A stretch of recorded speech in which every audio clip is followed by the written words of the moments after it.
ভাই, আমরা জানি যে আনাস সাহেব আসলে মারা গেছে। আর আসলেই তিনি মারা গেছেন কিনা রাষ্ট্রীয়ভাবে এখনো ঘোষণা হয়নি। যেহেতু রাষ্ট্রীয়ভাবে ঘোষণা হয়নি, সেহেতু আমরা মৃত্যু তাকে এখনো ধরতে পারছি না। তাইলে এখন এই যে কমিটির বিষয় নিয়ে আমরা শুনছি যে কাদা ছোড়াছুড়ি চলছে, কেউ মঞ্চেরতেই আমাকে দায়িত্ব দিয়ে দিচ্ছে, তাই না? যে আসলে এই কমিটির যে উনি নেই, সেই পদ কি আসলে শূন্য হচ্ছে এখন?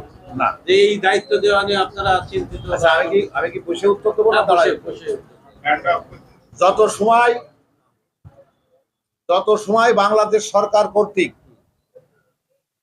ঘোষণা না হবে যে আনারুল আজিম আনার মৃত্যুবরণ করেছে এবং তার সংসদীয় আসন শূন্য ঘোষণা করা হবে না, তত সময় এই আনারের মৃত্যু হয়েছে এটা আমরা মানে মানতে পারি না। কমিটির বিষয়ে বা কোনো কমিটির কথা বিষয়ে কোনো ভারপ্রাপ্ত এখন পর্যন্ত কারোরই ঘোষণা করার গঠনতন্ত্র অনুযায়ী কোনো সুযোগ নেই। সুতরাং আজকে আমরা ভাবিকে এখানে সভাপতিত্ব করার করছি, সে সিনিয়র সহসভাপতি, আমাদের সভাপতি নেই, যে কারণে তার সভাপতিত্ব করার, এই অনুষ্ঠানের সভাপতিত্ব করার, এই ভাইরে একটু সামনে আসতে দাও না, মুরব্বী লোক পিছনে বসে রয়েছে, ফজল ভাইরে একটু পিছনে সামনে আসতে। এই হচ্ছে ঘটনা। আর সত্যি কথা বলতে, আপনারা সাংবাদিক সাহেব যারা আছেন, আপনারা নিশ্চয় কোনো না কোনো রাজনৈতিক দল করেছেন। এখানে অনেকেই আছে আমার পরিচিত যারা রাজনৈতিক দল করতেন। তার এই লিমন ভিতরে, তারপরে আপনারা জানেন যে আমাদের কালীগঞ্জ উপজেলা আওয়ামী লীগের 11টা ইউনিয়ন এবং একটা পৌরসভা, এই 12টা কমিটির একটা কমিটিও এখন পর্যন্ত সম্মিলনের মাধ্যমে হয়নি। আনার সাহেব জীবিত থাকাকালীন কিছু কমিটি সম্মেলন হলো, আমি বলছি সেটাই বলছি।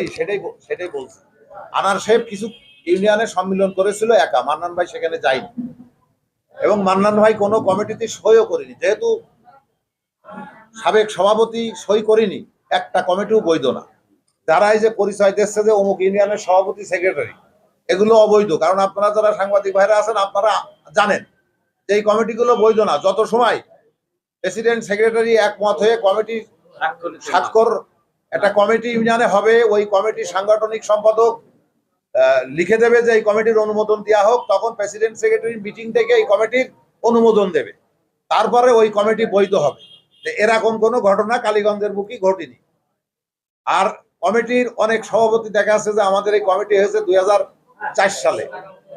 2004 সালে প্রথম কমিটি হয়, তারপরে এই ইউনিয়ন কমিটিগুলো হয়েছে 2003 সালে, যখন ঠান্ডু ভাই প্রেসিডেন্ট, ইসরায়েল ভাই সেক্রেটারি, তখন এই কমিটি। তারপরে আর কোনো ইউনিয়ন কমিটি, ওয়ার্ড কমিটি একটাও হয়নি। যে পরবর্তীতে যে কাউন্সিলগুলো হয়েছিল, সেটা কি তাহলে অবৈধ? অবশ্যই অবৈধ। প্রেসিডেন্ট সেক্রেটারি যেখানে না যাবে, এবং জেলা আওয়ামী লীগ, আমাদের ঝিনেদা জেলা আওয়ামী লীগ একটা বর্ধিত সভায় এই স্ব ইউনিয়নের প্রেসিডেন্ট সেক্রেটারিকে ডাকছিলেন, সেখান থেকে সাবেক যারা পুরনো প্রেসিডেন্ট সেক্রেটারি ছিল তাদেরকেই চিঠি দিয়েছে। আমাদের কাছে আমরা একটু এতটুকু জানি সাংবাদিক হিসেবে যে সম্মেলন যত সময় পর্যন্ত সভাপতি সেক্রেটারি স্বাক্ষর না করবে, তত সময় পর্যন্ত ওরা যে কমিটি ঘোষণা করুক সেটা বৈধ না। আরেকটা বিষয় আছে, কিন্তু আমরা দেখছি একটা স্থানীয় পত্রিকায় এক চেয়ারম্যানের নামের আগে সভাপতি ব্যবহার হচ্ছে। আমি স্পষ্ট স্পেসিফিক ভাবে বলি, 5 নম্বর ইউনিয়নে নাসিরের নামের আগে সভাপতি ব্যবহার হচ্ছে একটা স্থানীয় একটা পত্রিকায়।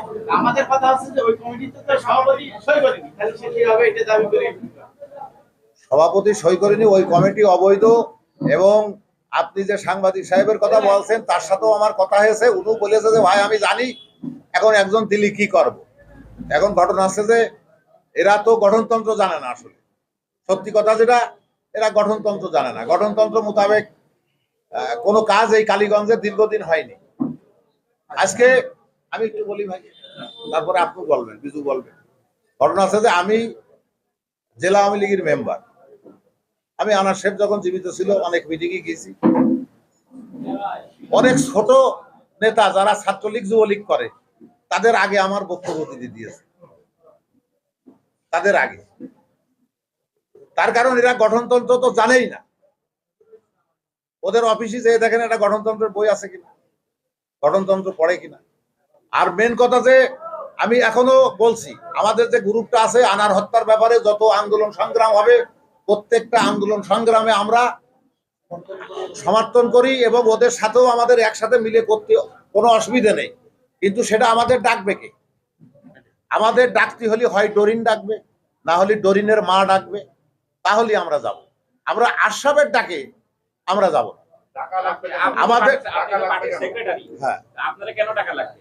আপনি তো টাকা না না অবশ্যই, তারা যেহেতু আমাদের ডেকে করছে না, তারা যেহেতু আমাদের ডেকে কোনো অনুষ্ঠান আজ পর্যন্ত করছে না। আপনি পার্টির সেক্রেটারি, তারপর ভাবি আছে, ভাবি পার্টির secretary মানে ইচ্ছা আমাদের চাইতে ভাবি রেখে চলে যায়। আর সেটা প্রোগ্রামটা আপনারা দিতে আরে পারেন। যেখানে আমাদের আসামি বানাই ফেলছে সেখানে আমরা যাব কি করে? না বানায়। আমরা ওখানে যে কোনো অনুষ্ঠানের আমি ওখানে গিয়েছি, আমি ওখানে 3 দিনকের সবাই বানাচ্ছে না। 3 দিনকের শোক ঘোষণা করেছি। সেটা নিয়েও বিতর্কিত হয়েছে যে কেন আমি শোক ঘোষণা করলাম। তারপরে আমি আর যাইনি ওখানে।